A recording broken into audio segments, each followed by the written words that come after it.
Managing Partner here at Camden Partners, and we're very pleased to present this webinar, Driving Revenue Growth Through Analytical Marketing.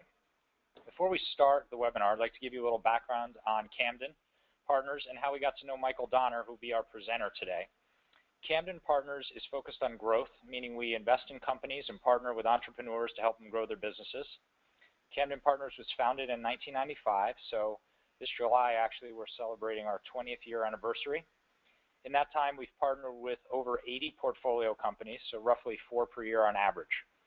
I got to know Michael Donner in 2012 when he was the Chief Marketing Officer of Prolexic Technologies, a company I was on the board of as a director representing Camden, which we invested in that company in 2012. Prolexic is a cybersecurity services company and grew very quickly before it was acquired by Akamai Technologies in 2014. While at Prolexic, Michael was doing some highly innovative and also highly capital efficient things to drive revenue growth through analytical marketing. I was really impressed, as was the rest of the board. He's a marketing strategist with more than 20 years of experience with not only fast-growing startups like Prolexic, but also some of the nation's largest brands. He has particular expertise in driving revenue growth through analytical marketing, which is what he's going to talk about today. So I'm thrilled that we're able to have Michael share his expertise in this webinar format because it allows us to reach not only our portfolio companies, but also friends of Camden as well. We're hosting this webinar because it's one of the many ways we work with the entrepreneurs at our portfolio companies to help them grow their businesses. So you're in for a real treat with Michael Donner today, and before I hand it over to him, I just have a few housekeeping items. First one is this webinar will be recorded so that those who can't join can view it later on. After the webinar, we'll have some time for Q&A. The Q&A session won't be recorded, and Michael will let you know when the recording has started and when it's been turned off. And then after the presentation section, Maribel Yu, my colleague here at Camden, will moderate the Q&A session. If you have a question during Q&A, you type it in the chat section area, or you click the quote raise my hand icon, which is located on your taskbar. It's a little blue hand with a yellow upward arrow. And then Maribel will unmute your microphone and allow you to ask your question.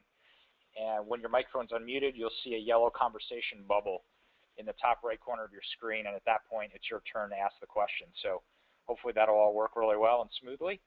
Lastly, everyone, please take a look at your audio selections in your webinar panel. For the best sound quality, we're sort of suggesting that you choose the telephone option when we get to the Q&A session, but we got a little time before that. All right. Now I'm very happy to introduce Michael Donner. Great, thank you so much, Jason. So today we're going to talk about the marketing imperative. I'm going to illustrate it through 2 case studies of 2 startups, Conversica as well as Prolexic, and we're going to go through the infrastructure to build the program, how to deploy and launch the program, and then how to maintain it. My name again is Michael Donner, and what I'm going to show you today I've used at both multi-billion-dollar companies as well as startups that are less than $6 million in revenue. And believe it or not, the same marketing challenges are both at large and small companies, and the same solution that I'm going to show you today works in both environments. So what is the marketing imperative? Well, we all know the reasons why startups ignore marketing or put it on the back burner. But this is a very interesting ad that I use quite a bit with boards of directors to explain why they need to do marketing. This is actually an ad from McGraw-Hill, and it says, what are your prospects saying? I don't know who you are. I don't know your company. I don't know your company's product. I don't know what your company stands for. I don't know your company's customers. I don't know your company's record. I don't know your company's reputation. Now, what was it you were trying to sell me? So the value of good marketing strategy is very clear. It establishes you as a marketing leader, builds brand awareness, brings in qualified leads, builds a sustainable pipeline, and positions your company for growth. But what are we talking about when we say good marketing? Good marketing is about an integrated, long-term approach that builds momentum. Good marketing is not a single execution of a single trade show, a press release, maybe a mailer or an ad here or there. That's never going to work, and I'll show you why. Demand generation is what I'm really talking about today, and demand generation is building a rapport and a relationship with a prospect that's very intimate as well as builds trust. It's about nurturing a lead, not just generating names. And that's a real big differentiation is, in the old days, people used to, in marketing, throw leads, names over the wall to sales and say good luck. Well, we all know that never worked, and especially nowadays. So what we preach and what we really showcase and what we're going to go through today is demand generation that encompasses all of these different marketing tactics, all working simultaneously to build a relationship and a rapport with a prospect to develop the trust. So let me show you how we did this with two different startups. As Jason talked about, Prolexic was a cybersecurity firm. I was doing business through word of mouth. The phone when I first started wasn't ringing. The website consisted of a few pages, and we needed to get the word out to the marketplace about who we are, what we do, and the value that we created. Conversica was an established company that had some initial success in the automotive industry, and it was a company that focused in one sector and realized that the potential was unlimited if they were to enter into the enterprise space and really expand and explore their growth that way. So we had to really completely remake and relaunch the company. So here's what we did in the first 6 months. The first thing that we did at both companies was put in place a marketing group. And one of the biggest challenges that I have found throughout my career is a lot of startups make the mistake of bringing in a junior or an agency up front to try to execute and build the program. Typically that doesn't work. Or the CEO plays the marketing hat and tries to juggle it with all the other accountabilities that they have. What startups really need is an experienced senior person, one that can both, put together the strategy as well as the tactical execution. And that's really important that that first hire or that person that's going to lead the program can wear both those hats. And one of the things that we did at Prolexic is we made this investment, and it was a very difficult decision because, again, we had very scarce resources. We could have spent the money in a lot of different areas, in R&D, development, customer support, hiring, additional staff. But we made the investment up front, and you can see the program in the first 6 months, we spent a little over $400,000. We increased sales 45% and the pipeline 47%. And here's how we did it. We put in a lot of infrastructure, and I'll go through what we did step by step. But what's really exciting about it is during the second 6 months, business started to explode. And that's what I was saying at the beginning is marketing is really a long-term investment. And the longer that you take to put the infrastructure and start building the program, the longer it's going to take to see the return. And the return will come, and typically the timeline for us is about 3 to 4 months to put this infrastructure in place, really robust, to build all the content and then start the program. And after the first 6 months, you really see explosive growth. And what I'm going to show you also is that every dollar that you invest in marketing should be tracked. Anybody that tells you that they can't track an ROI on marketing doesn't know what they're talking about or is not building the program correctly. You've got to be able to track your ROI, and I'll be able to show you how to do that so that you can see every investment that you're making, what's working, what's not working, what you need to change before you dump too much money into one medium and then get stuck. With Conversica, as I was saying, it's an artificial intelligence tool that follows up on leads. We had to reinvent ourselves because we were only in the automotive sector. So we put together a very aggressive relaunch in 2 months for under $100,000, where we put together an entirely new value proposition, a brand new name. We moved to a .com domain. We redefined the value proposition, put together messages, a tagline, collateral, et cetera, et cetera. So how do we start all this? What's the first thing that you need to do? It all starts with messaging. It's critical to focus on the value you provide, not the technology. And that's a real big key there, is a lot of people talk about just the technology that they provide, but they don't talk about the value that they create. And the second most important thing is the content in the programs. If you don't have the content, there's no sense in starting to do demand generation. To do effective demand generation in today's complex marketplace, no matter what industry sector, no matter what size company, you've got to have meaningful content. And many times the content is right at your fingertips, but you're not sure. So to give you an example, at Prolexic, when I started, there was no content. We had 2 pages of a website. So I really struggled to try to figure out, okay, how am I going to build this content? Because I don't have a department, I don't have a lot of resources, I don't have writers, etc. I need to figure out how to do this myself in-house very quickly, very efficiently, and be very compelling. And Prolexic is a cybersecurity firm, so we were fighting cyber attacks every day for banks and retailers, etc. And I started to think about, well, this would be kind of cool if I started to report on the different types of attacks that we were doing in a very simplistic way. I could actually build content and data with something that didn't even exist. So again, I looked around at the resources that we currently have, and we already had all this data. I just took the data, packaged it, presented it, and put it in a format that nobody had actually done before, and started to build my content. The next thing I had to do was build an infrastructure. Again, I don't want to be running campaigns and spending money on marketing if I can't track what's working, or otherwise I'm making this huge investment that might not pay off. So I had to put in some tools, and I'll show you those tools and how to build it most efficiently and effectively. And then also I had to establish a process. I mean, once we start generating leads, what happens? Do we throw them over the wall to the field sales folks? Is that going to be effective? What does field sales actually think is a qualified lead? What's the ideal situation? So really developing and mapping out all those processes. And again, I'll show you how to do that. So let's, again, give an example. So Conversica, before it was called Conversica, was named Ava when I first started, Automated Virtual Assistants. So again, very technical, didn't really make sense in the enterprise. People didn't understand what the company does. So the first thing we did was to uncover the hidden value, the strategy and operational assessment, which was, let's come up with a new name, a new branding, new positioning, new messaging that actually makes sense in the enterprise and that can break through the clutter.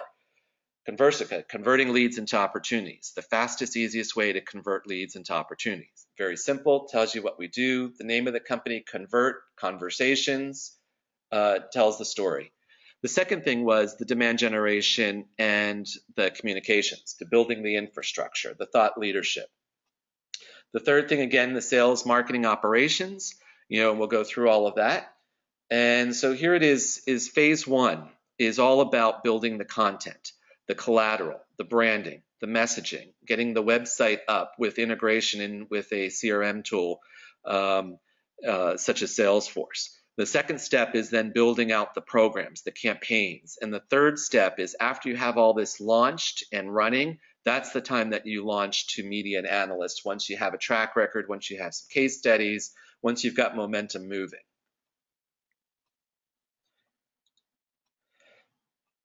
So the demand generation engine needs to be connected by core messaging and a CRM. And that's really important, is that in doing effective demand generation, you've got to have all your guns firing simultaneously. You can't just do branding. You can't just do 2 trade shows. You can't just do a press release every 3 weeks to 4 weeks and think that that's going to be effective. If you're really going to make an impact, you've got to have all the programs running simultaneously and consistently with core messaging. And I'll show you some examples of how to do that as well. So here's the infrastructure that we built. So we've got all these demand generation programs going. We're probably going to an event. We're doing some PR, social media. We're doing some direct response. We're doing pay-per-click. And when the leads come in from the target audience, we set up a call center, an infrastructure that's very, very inexpensive, and I can make some recommendations offline if you have any questions on that, to where a lead will come in from the website, and we had a 5-minute SLA with the call center 24/7. It was a call center that was in the United States, headquartered in Maine, Balance CXI, and their job was to respond to the lead immediately. Because when somebody actually responds to your webinar or downloads something or registers for it, you've got their attention and you've got a finite time that they're going to be paying attention to it. And statistics show that if you can reach out to that prospect within 30 minutes of them downloading it, you have a 50% chance of converting that prospect into an engaging conversation with your company. After 30 minutes, the odds start deteriorating. So it's really critical that no matter what time of day the person is downloading or reacting to something, that you can respond to them. And most business professionals are actually looking at stuff outside of normal business hours. So you can't expect that you're going to be able to capture all your leads from 9 to 6 every day. What we found is people started looking at stuff at 7, 8, 9, 10, 11 o'clock at night. And we had the infrastructure 24/7, again, because we need to be global, to respond within 5 minutes. So the call center then responds to the lead, does further lead qualification to it, identifies additional information, asks a couple qualifying questions.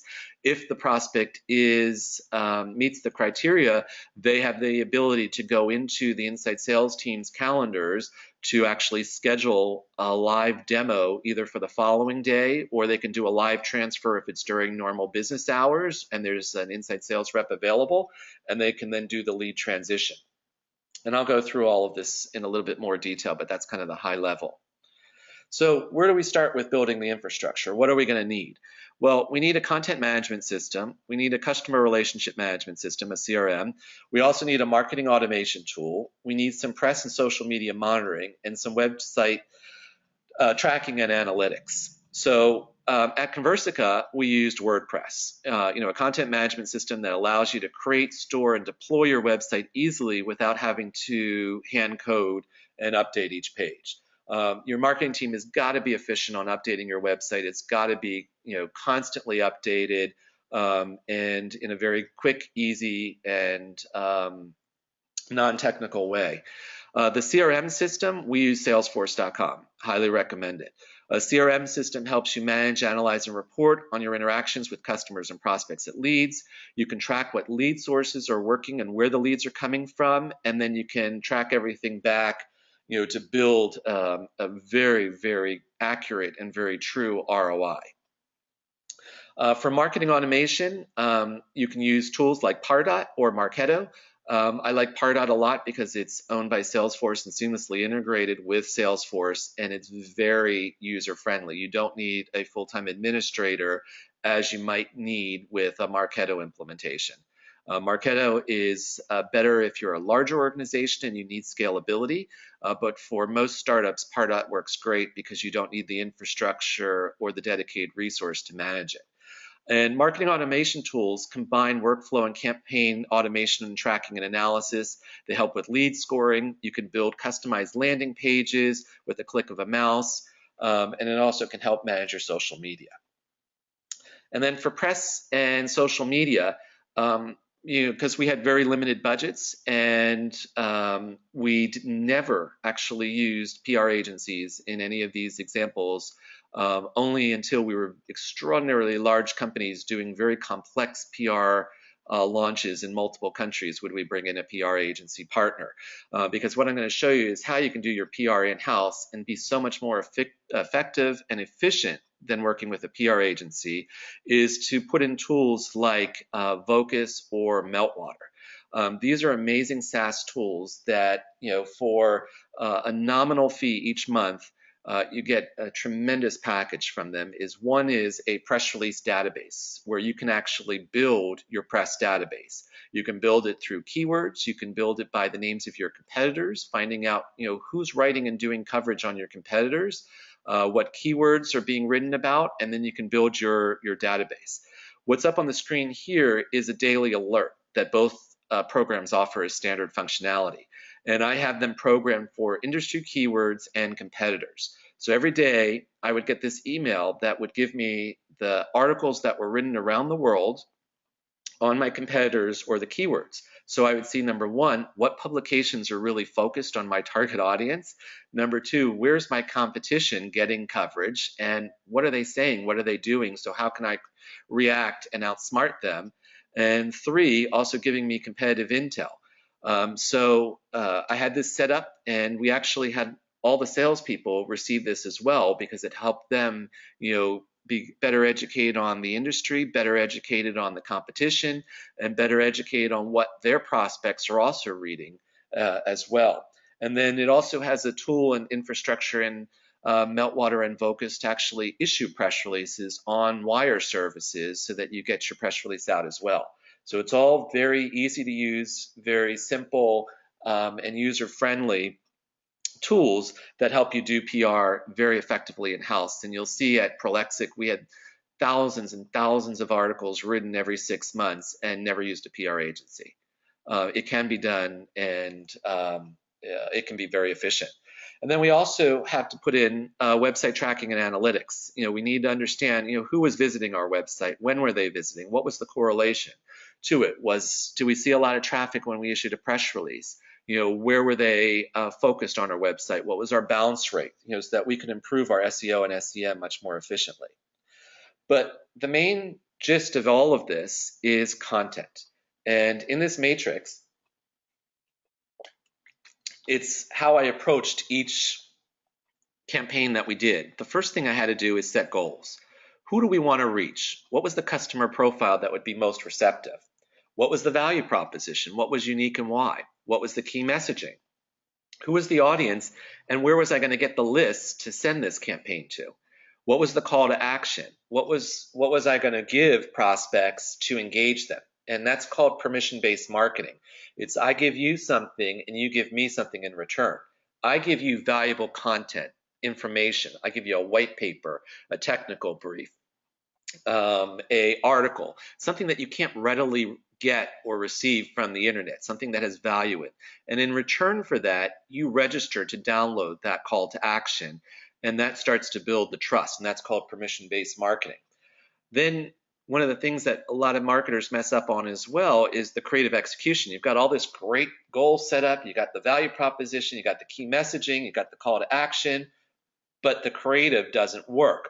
Or if you're trying to sell to engineers and you make it all marketing frilly and fluffy with all different colors, it's going to completely not appeal to them as because they're not going to take it as legitimate. So you've got to really understand the audience that you're marketing to and what's going to work from a creative perspective to them. And also, do some focus groups with, a couple good customers, show them an initial campaign or two and ask them what their reaction is. You'd be surprised how many of them are willing to help and give some great suggestions. And then you've got the follow-up campaign. Again, once the leads start coming in, what are we going to do? And then you've got to assess the success of the program and constantly reinvent. So a typical campaign components, has the call to action, the white paper, the case study, the infographic, again, something of value that they can't readily receive on the internet. Probably going to do some kind of press release on whatever the content is. Homepage banner, something very prominent up front. You're going to need a landing page and registration. You're going to need an easy to remember URL. You're going to want to definitely do social media on it. You're going to want to do some mailers, maybe some pay-per-click ads on it. You're going to want to prepare your inside sales team or whoever's going to be following up with a script, or the call center with a script if applicable. Again, if you have a phone system in the, that people would be calling into, you might want to update the on-hold recording.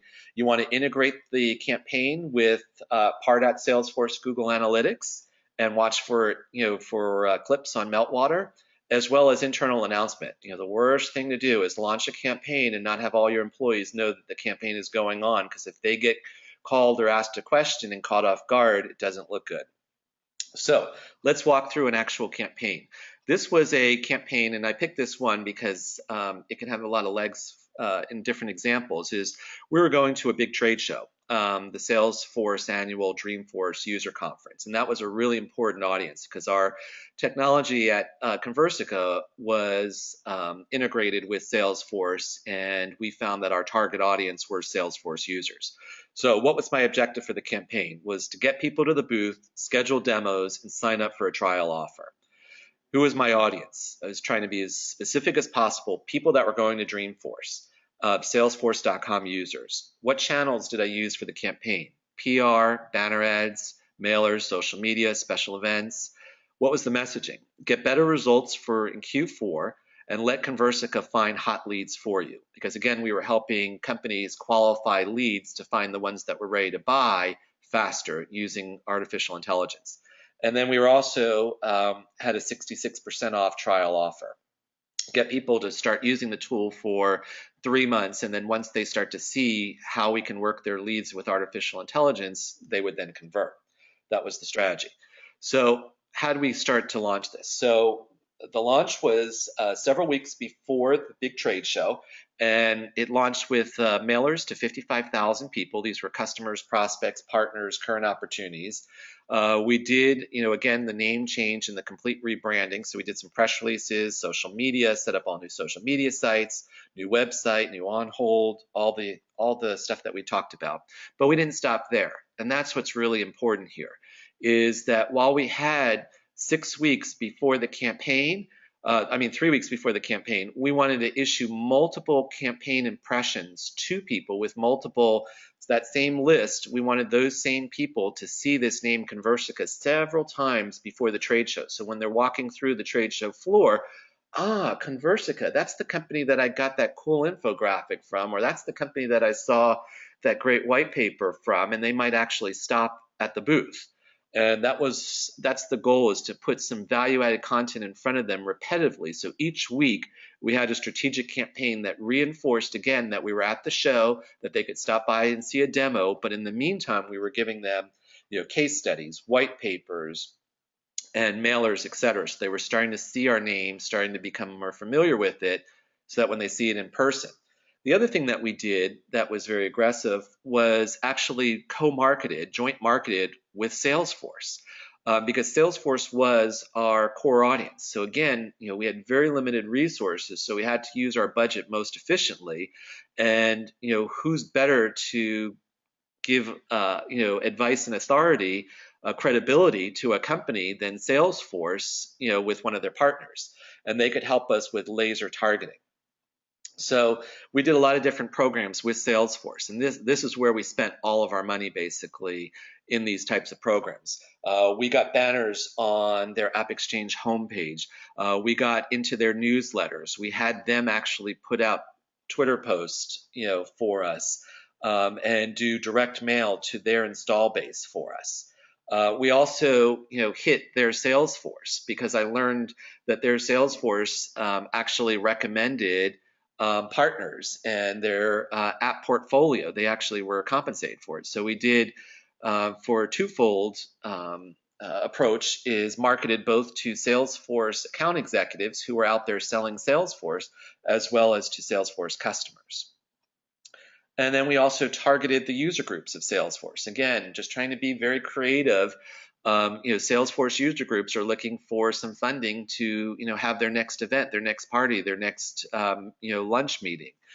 So again, these are the power users of Salesforce that know the product inside out, that also make recommendations and are on all the chats, the message boards. So we went to them as well with our value proposition, and then brought it all together at the trade show.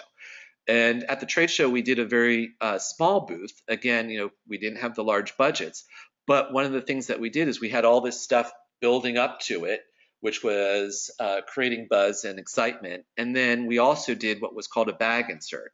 That was one of the kind of a guerrilla attack, more effective sponsorship, but one that's really kind of compelling. And it's actually a mouse pad.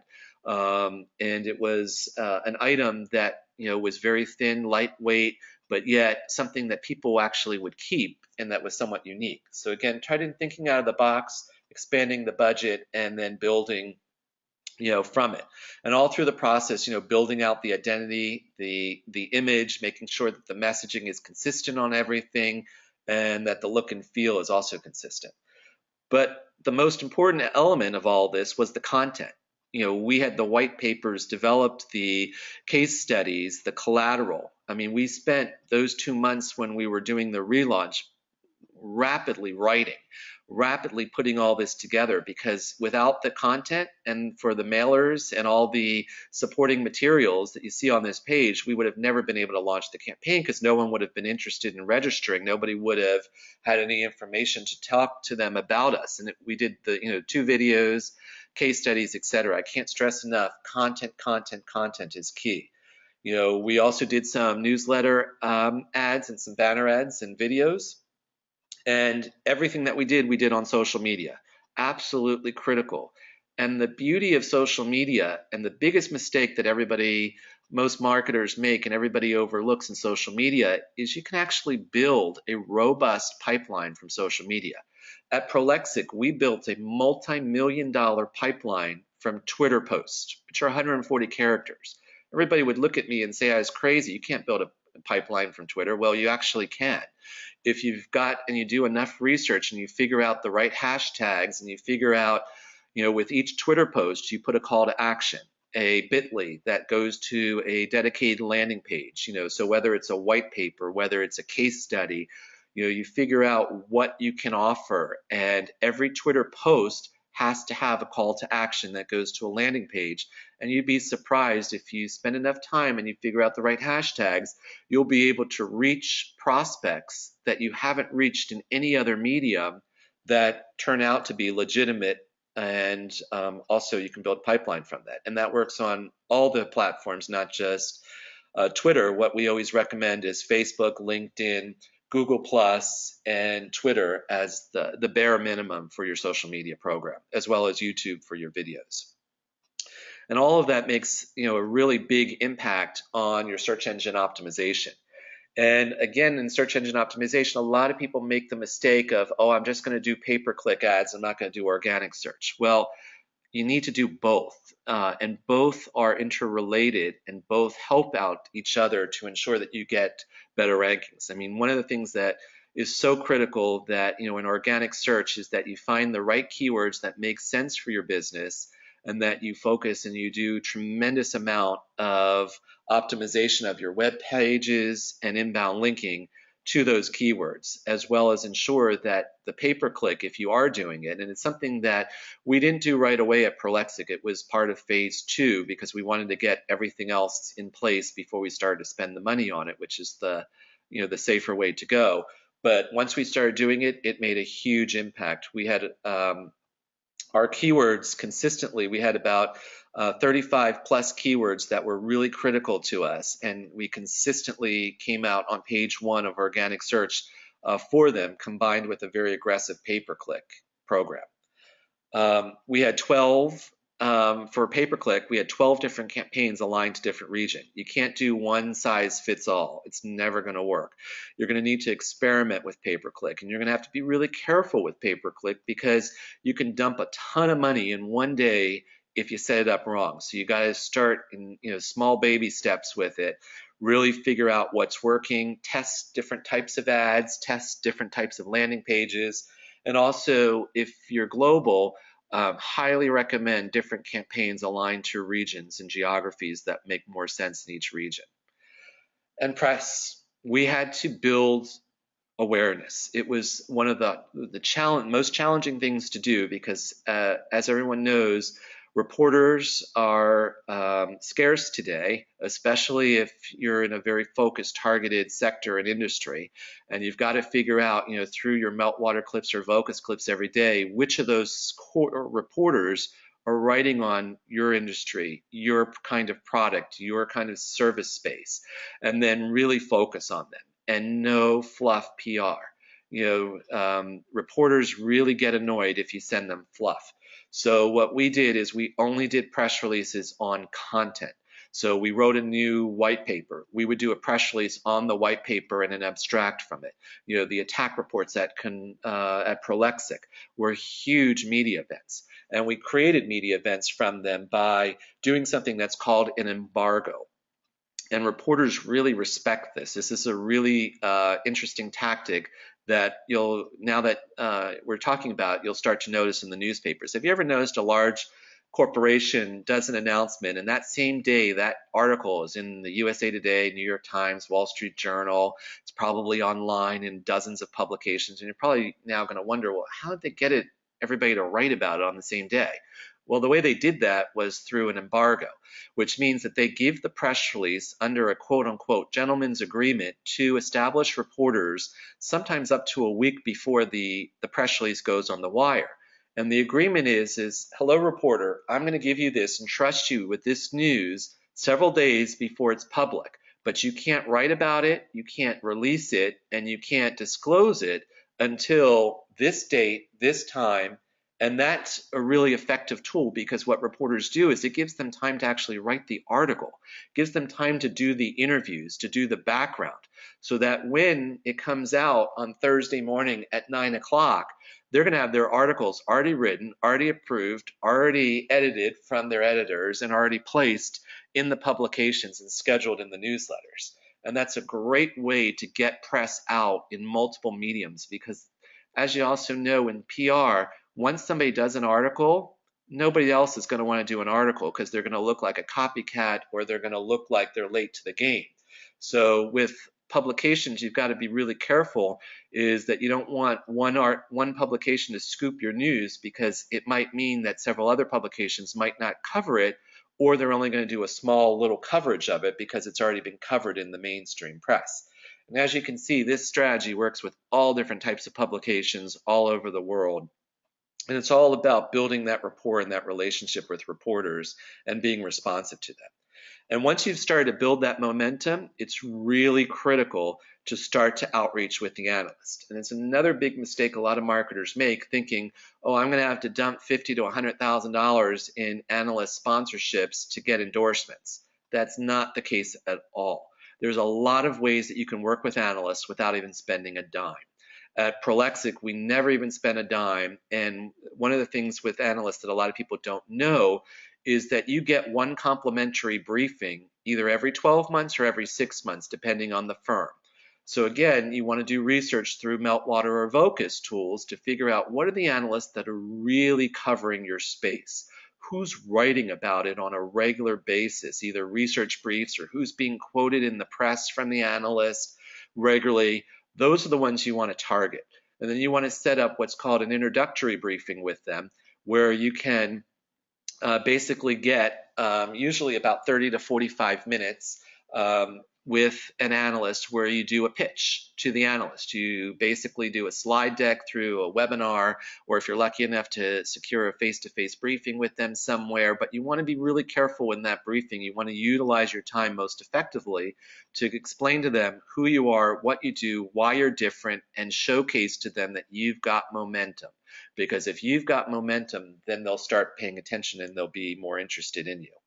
And then there's also other programs you can do with them that are, like one-off webinars or one-off white papers with some analysts that can also be really good investments if you can negotiate and leverage those the most effectively. So let's kind of like tie it all together. So we do this Twitter tweet. Again, you can see the call to action is the bit.ly. From there, they click on the bit.ly, they go to the landing page. The landing page you created in Pardot, which is a different landing page than the one for Facebook. They look the same, but they're coded differently, because I want to see, did someone respond to my Facebook post, or did they respond to my Twitter tweet, or did they respond to the mailer or the ad? So each landing page actually looks the same, but it's just a different URL that you use so that you can then track that success.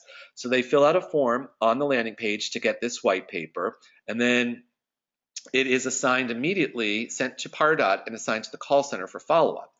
So then the call center makes 3 attempts in 30 minutes. So they'll try to call the prospect within the first 30 minutes 3 times. They won't leave 3 messages. They'll just try 3 times. If they don't succeed within that first 30 minutes of reaching someone live, then we will start a follow-up campaign. Actually, we use the technology Conversica at both Prolexic and Conversica's own tool to follow up with the lead through email to ensure no lead was ever left behind. But we mapped out every stage of the process. We mapped out, what's going to happen if they respond. What if they don't respond? How are we going to incubate it and move it through the pipeline? We also, built the process flow of, how is the handoff to sales? What's the next campaign from marketing if they don't respond, etc. And then we had all the tracking in place. We could tell, how many leads were coming in, how many were active, how many pending opportunities from those leads, how many were lost opportunities, how many were won opportunities. we looked through all the different tracking so we could really tell, advertising in this medium really works, or, direct response using this list doesn't pull any leads, so we're not going to do that again. And there's, tons of examples and case studies that show this. This was a retailer at Prolexic that had entered in Google natural search terms DDoS attacks. The prospect came to our landing page, bookmarked the site, but never registered it.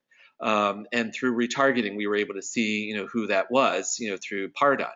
The daily visitor report showed us that this person came to our website. Then the next day, they filled out, they had an emergency cyber attack. They filled out our form at 2:40 a.m. in the morning. The call center reacted immediately within the 5 minutes.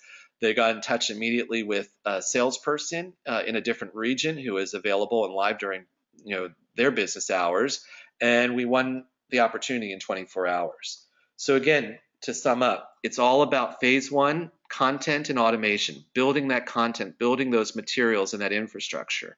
Phase two, building the programs, getting everything ready to launch for trade shows, PR, direct response, e-marketing, doing it all simultaneously.